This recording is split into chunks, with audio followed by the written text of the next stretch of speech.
Petri Wine brings you Basil Rathbone and Nigel Bruce in the new adventures of Sherlock Holmes.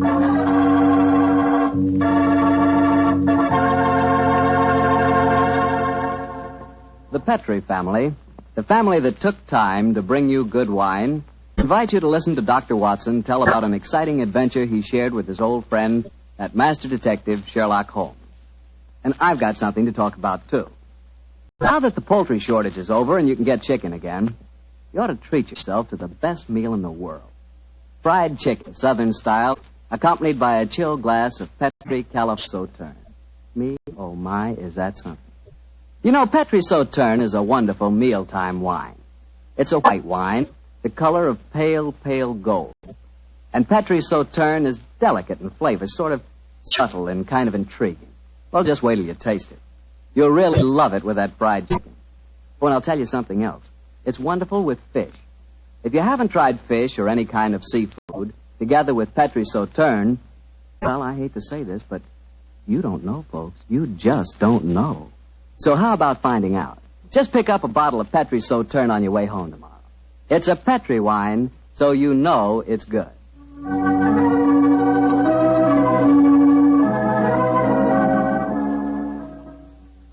And now let's see if our old friend Dr. Watson's expecting. He's out on the patio. Dr. Watson? Here I am, Mr. Bartell. Sit out here this evening, my boy. Oh, swell idea, Doctor. It certainly is a beautiful night. It certainly is. Draw up a chair and make yourself comfortable. That's it. You care for some of my tobacco? I think I'll stick to a cigarette, thanks. Well, Doctor, all ready for tonight's adventure? Yes, Mr. Bartell, I'm all ready. And a strange story it was. A very strange story. How did it begin? Stormy December night in 1900 with the rain pelting against the Baker Street windows? Or perhaps with you and the great Sherlock Holmes rattling along in a cab beside the foggy waterfront chasing some desperate criminal? You make quite a good storyteller yourself, Mr. Bartell. No. The adventure, I tell you, took place many, many thousands of miles afield from our Baker Street headquarters. To be exact, in the Indian city of Parbutipur, about 200 miles north of Calcutta. It must have been a mighty important case that made you both travel that far. It certainly was, my boy, yes. It was announced in the summer of 1894, I remember, that Holmes received an urgent summons from the Maharaja of Parbutipur. After 5 weeks at sea, we reached Calcutta, and a few days later found ourselves on the veranda of our hotel in Parbutipur. As we sat there talking to the Maharaja's brother, Rabat Singh, we could hear the faint throb of native drums and the haunting wail of an Indian lute coming from the bazaar. And so, gentlemen, I thought that before I took you over to my brother's palace, I would tell you something of the problems that beset him. An excellent idea, Mr. Singh. Yes, indeed, sir, particularly as you've just told us your brother, the Maharaja, is not in the best of health. Just so, Dr. Watson. Interviews tire him, and in any case, his command of the English language is not so extensive as mine. And now, sir, the problem, if you please. As to the exact problem, Mr. Holmes, I am not completely informed. My dear brother has not seen fit to confide his entire troubles, even to me. In fact, until your arrival yesterday, I did not even know that you had been sent for. But I can tell you that his worries are centered on the safety of the white elephant of Parbutipur. White elephant? Excuse me. But possibly you are not aware that white elephants actually do exist. Oh, yes, though I understand that they're extremely rare. Oh, extremely, Mr. Am I right in thinking that in the East, a white elephant is considered sacred? Quite right. Pray continue, sir. Well, in 1750, the first white elephant was presented to my great-great-grandfather, and with it came a legend. The legend that the Maharaja's rule would be happy, healthy, and successful only as long as the elephant flourished.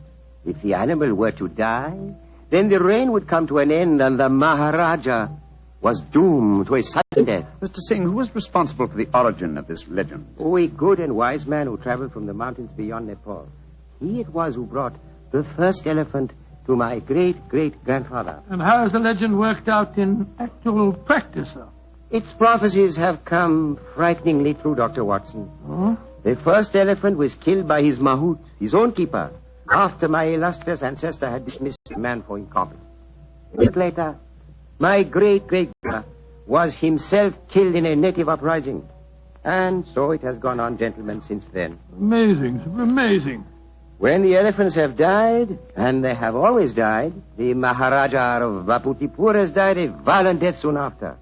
And as each new Maharaja has succeeded to the title, the wise man from the beyond the mountains has appeared, and with him, a new sacred white elephant. The last appeared 4 years ago when my brother inherited the title. But it can't still be the same man, sir. Why not, Doctor? Well, I mean to say, that'd make him a couple of 100 years old. A trifle less, I fancy, Doctor. Oh, really, my dear sir? Seems to me your story is the wrong way round. Men don't live to such an age, whereas elephants are noted for their length of life. That's true, Watson, but apparently not the sacred white ones of Parbatipur. Mr. Singh, in the event that your brother's death, who would become the Maharaja? I should, Mr. Holmes. Oh, I can see what you are thinking, sir. The next in line to succeed to the title would have an excellent motive for wishing animal death. Well, the logic is inescapable. The thought had no personal implications, I assure you. Well, I'm very anxious to see this fabulous animal. The sacred white elephant is never seen except at the yearly festival that celebrates another anniversary of the Maharaja's rule. So the animal is only seen once a year, eh? Yes, Mr. Holmes. And when is the next anniversary, may I ask? In 2 weeks' time. Oh, our arrival seems to have coincided very nicely with the ceremony. Yes, Watson, a fact that I'm sure is not coincidental. Well, Mr. Singh, I'm very glad that you told us the legend of the sacred white elephant, and now I suggest that you take us to the palace. I'm most anxious to make the Maharaja's acquaintance.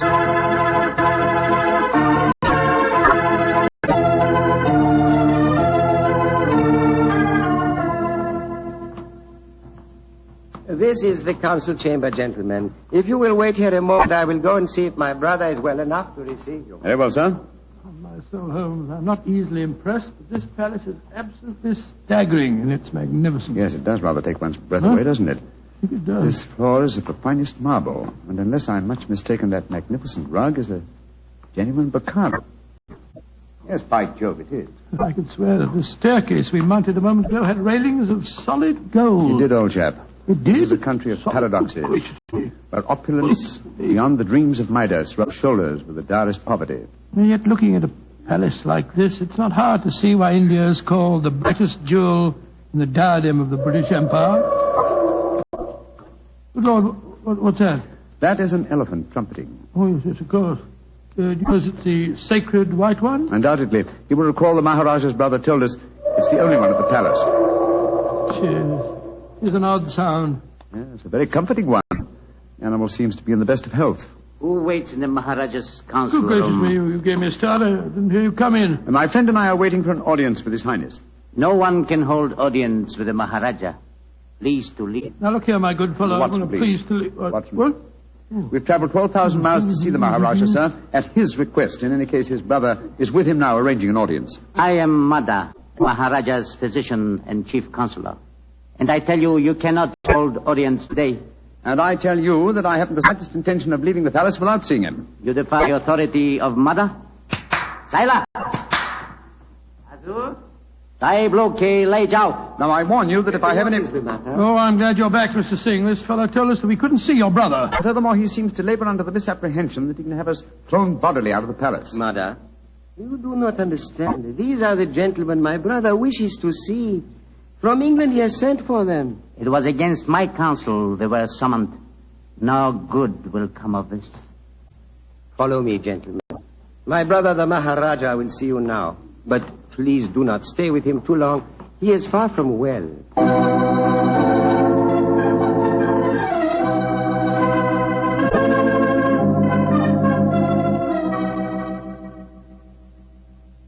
Mr. Sherlock Holmes, Dr. Watson, I'm so happy you have arrived here safely. It was great imposition to ask you to travel so far. Oh, not at all, sir. I only hope we can prove of material assistance to you. Ranji, Yes, Rabat? I wish you would permit Dr. Watson to examine you. No, just what I'd like to suggest myself, sir. In fact, I brought my medical bag along just in case. Mother would not approve. Mother not believe in Occidental medicine. I do not trust Nada. I do not think he wishes you to get well. Please, Ranji, let the doctor examine you. Very well. But you not tell not, Mother. And now, what seems to be the trouble, Your Highness? My eyes, they torture me. Night and day, they torture me. Yes, I noticed they seem very inflamed. Now, let me take a look at them. Yes. Now, open them a little wider, please, sir. I throb, burn, night and day. Night, day, burn. The color is distinctly reddened. However, this isn't anything very, very serious, sir. What you're suffering from is a case of what we call conjunctivitis. What you do relieve pain, Doctor? Some eye drops will give you relief in no time, sir. I have some here in my bag. Oh, thank you. Thank you. Perhaps medicine will help. Yes, I'm sure it will, sir. Here you are. Now, this small bottle and an eyedropper. This is an eyedropper. Just put a few drops in the corner of each eye, and I'm sure that you'll get some relief in no time at all. Thank you, Dr. Watson. You think there is nothing seriously wrong, Doctor? Mother gave it as his opinion that my brother's eyesight was in serious If you danger. pardon my saying so, I think it more likely that my medical knowledge exceeds his. I can assure you there's nothing seriously the matter with your brother's eyes, sir. I'm happy you say so. Now you will please excuse me while I take medication and rest a little. We discuss my problems later. Quarters already prepared for you in palace. You do not mind, Mr. Holmes? Not at all, sir, though in the interim I should like to employ my time to the full by inspecting your sacred white elephant. No, that I cannot allow.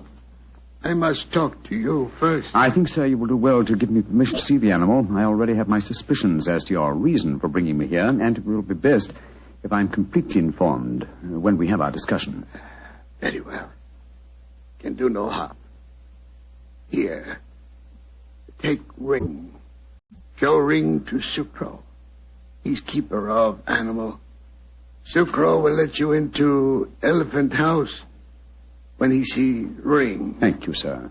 And please rest comfortably. I'm sure that your worries are nearly at an end. Come on, Watson.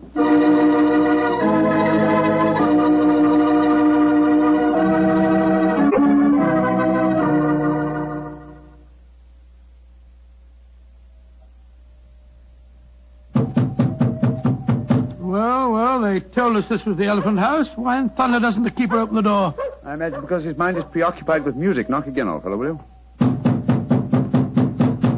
Uh-huh. He heard us that time. Yeah, about time. We must have been knocking here for 5 or 6 minutes.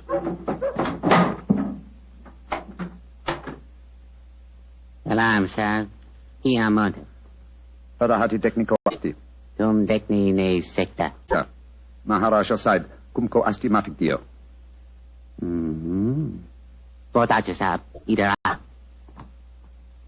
Holmes, the Maharaja's ring certainly seemed to do the trick. He didn't want to let us in until you showed it to him, did he? Good and faithful servant, our friend Sucro. Here, kutai. Here. Hati, parkir. Here. Kasamapik. Nejutai, sir. What's happened, Holmes? The white elephant has disappeared, Watson. Disappeared? That's ridiculous. Elephants don't just disappear. Tiagari, sir. Maharaja side kibolo. Kali umkabolo. Potato, sir. Potato. Where's he going? I told him to go to the Maharaja and give him the news. But he was to tell it to no one else. But, Holmes, this is ridiculous. We heard the animal trumpeting here less than half an hour ago. How can an elephant be spirited away in that amount of time? That's what we have to find out, my dear fellow. I've often heard the Indian rope trick. Now we have a first-hand opportunity of solving a new mystery, the problem of the disappearing elephant.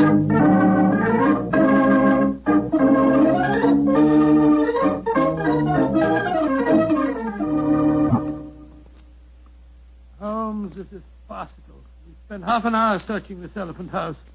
After all, an elephant isn't exactly insignificant. I doubt if you're going to find it out of those boards in the corner over there. True, Watson, but nonetheless, there are interesting clues to be observed. Clues? What clues? Come over here, old chap. Bloodstains. Great Scott, not suggesting that's elephant's blood. It's hard to say, though I would venture the opinion that it would require the blood of several human corpses to produce an equivalent amount of blood. In any case, you will notice that the stains are dried and old. Hello? That must be the elephant keeper back from the palace. Watson, his mother, the Maharaja's physician. Mr. Holmes, Dr. Watson, at once you must come back to the palace. What's wrong, sir? This is the Maharaja. Death has come to him. Dead? Great heavens. Exactly what happened? Sukro, keeper of the elephant, came to the Maharaja. He said he had a most important message to deliver. He had. I told him to deliver it. Then what happened? A few moments later, I heard cries. I went to Maharaja's room and found him in delirium. He was saying elephant having disappeared, his brother, and I tried to give comfort to him, but we could do nothing. His breathing became more and more labored. Finally, it stopped altogether. So the doom of Parbotipur is fulfilled once again. The elephant is gone and the Maharaja's reign is ended. Come on. We must go to the palace. Yes, I must examine the body at once. You're certain it was a natural death, Mr. Murray? Positive, Mr. No Holmes. symptoms of poisoning, for example? Mr. Holmes, I have read some of your sensational stories in which obscure deaths are attributed to a subtle oriental poison unknown to Western science. I can assure you that if the Maharaja has been poisoned, it has been caused by no poison known to me. When did he last eat? Over 8 hours ago. Well, possibly died of shock, Holmes. Shock and hysteria. When he knew that the elephant had vanished. Yes, it's possible, but it's murder just the same. Murder?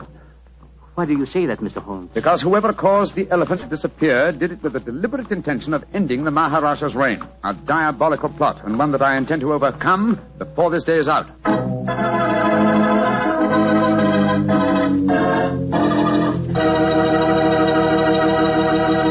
Dr. Watson's story will continue in just a second, so all I'm going to say is, if you like a swell red wine with your dinner, well, then you should know about Petri California Burgundy. Petri Burgundy is a rich, hearty red wine that's just wonderful with hamburger and beef stew and pot roast and chops and just about any meat or meat dish you can think of. And, of course, if you can get hold of a steak or a prime rib, well, then you've just got to serve that with Petri Burgundy. Petri Burgundy is a swell mealtime wine. The best friend a good meal ever had. No kidding.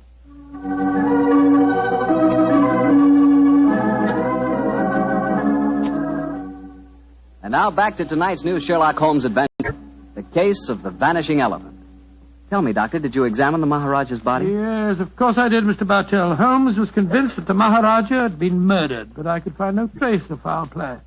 After my examination, I joined Holmes in our quarters, and I gave him my opinion. Found out anything? Looks like natural death to me, Holmes. No traces of poison? None that I could see. Of course, it's hard to be certain without an autopsy. Did you suggest one? Yes, but the new Maharaja won't hear of it. It's against their religion, apparently. Yes, I was afraid of that. Meantime, I've been conducting a cross-examination of some of the palace servants. Oh? What do you find out? Principally that all of them heard the elephant trumpeting this morning. Did any of them suggest how the animal might have been smuggled to the palace grounds? They insisted that such a feat would be impossible without their knowledge. Well, what's our next move, Holmes? To interrogate the one person who I'm sure can give us the true story of the elephant's disappearance, its keeper. Remember, we haven't seen him since he took the message to the palace. I suggest we return to the elephant house and have a persuasive talk with him.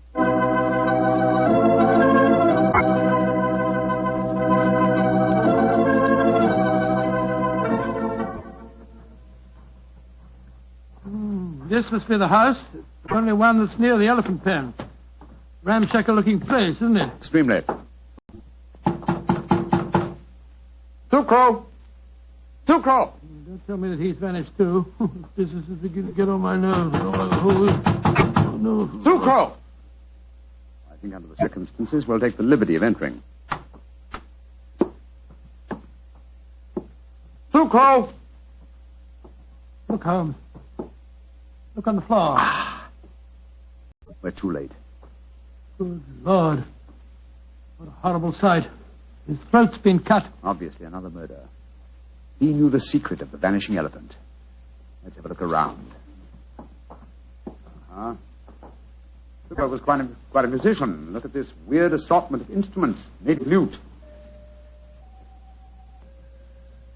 We heard him playing that today as we approached the elephant house. What's this? It looks like a sort of giant megaphone. A musical instrument of some kind. Observe the mouthpiece here. Let's see what kind of noise it makes. Great Scott. The instrument sounds exactly like an elephant trumpeting. Of course. Numbskull, why didn't I think this before? Come on, Watson, back to the palace as fast as your legs can carry you. The mystery is solved.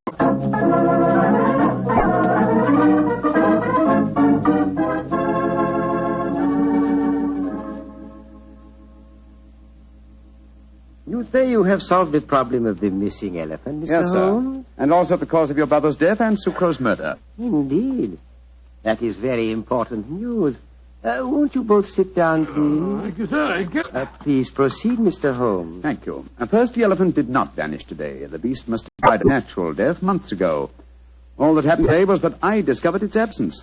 Are you suggesting that my brother knew the beast was dead? I am, sir. But he was afraid to publish the news. He knew that his rule would fall into a state of chaos if the fact were known. You yourself, sir, have told us how strong is the native belief in this legend. So how did he dispose of the elephant? Unobtrusively over a period of time. The bloodstains in the elephant house would indicate that the animal had been cut up into disposable fragments, which could be removed by the faithful Sucro without attracting suspicion.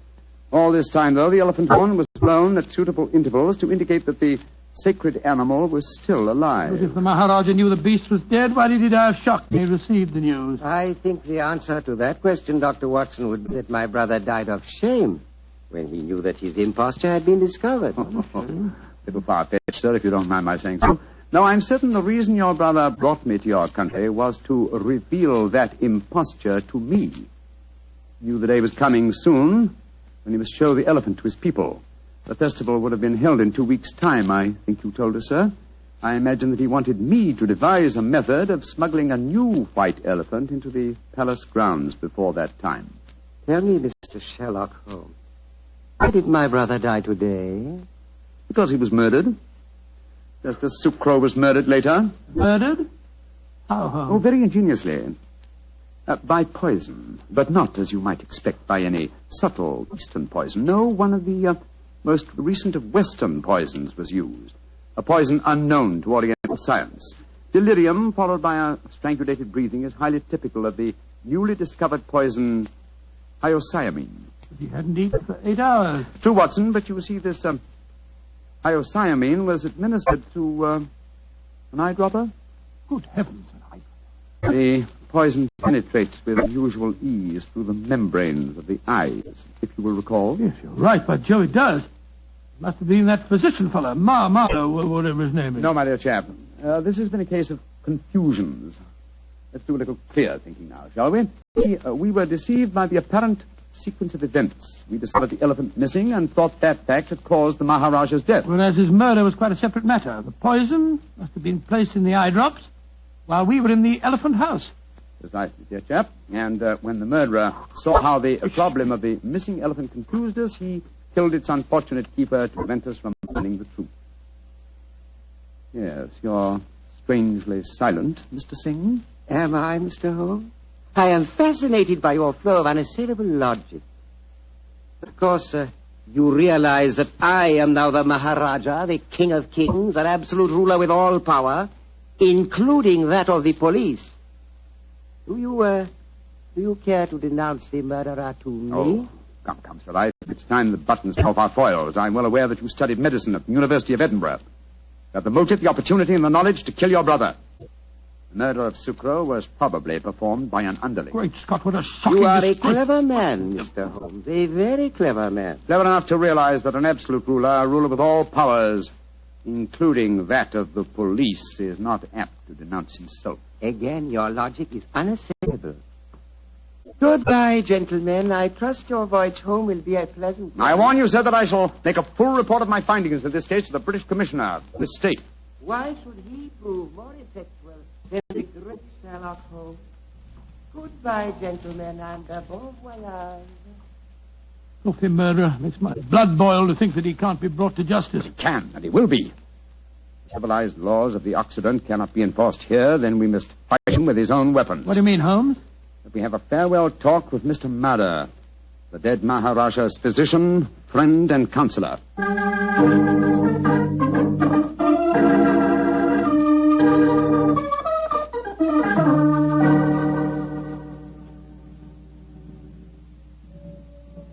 But this is a terrible story you have told me, Mr. Holmes. My beloved ruler murdered by his own brother. Yet he cannot be made to account for his crimes. He can be, sir, if you will help Mr. Holmes. Of course I will. What can I do? Try and obtain the eye drops before they're destroyed, will you? Have them analyzed by a Western scientist and forward the reports to me in London. I'll take the necessary action. I will try to do that, Mr. Holmes. But if I fail, there is one other way I can avenge my master's death. In a few weeks, the new Maharaja will be enthroned. I understand you, sir. The wise man from beyond the mountains of Nepal will bring a new white elephant. Perhaps an elephant that will not live very long. You understand me perfectly, Mr. Holmes. I can promise you that the elephant will die in a very short time. And with it, the new Maharaja. My master shall be avenged.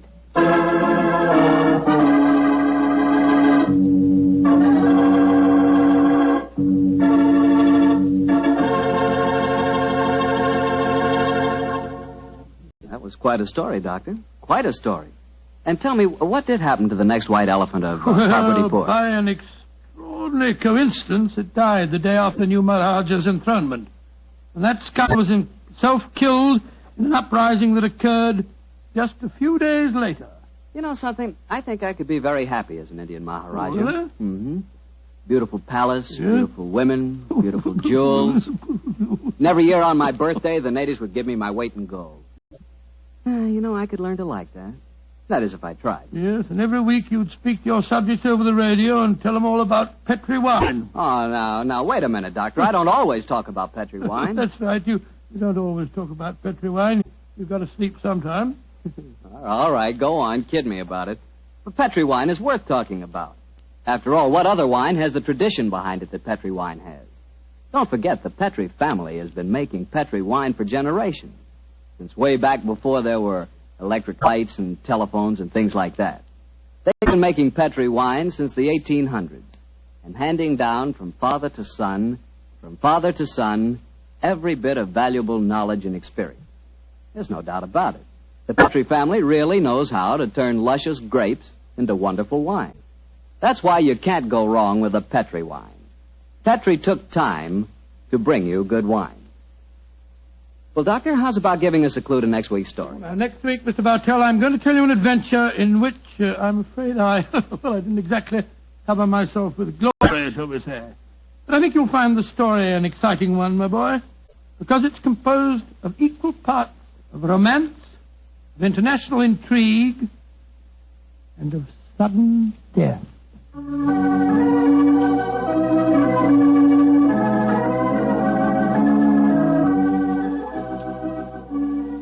Tonight's Sherlock Holmes adventure is written by Dennis Green and Anthony Boucher and is based on an incident in the Sir Arthur Conan Doyle story, The Engineer's Thumb.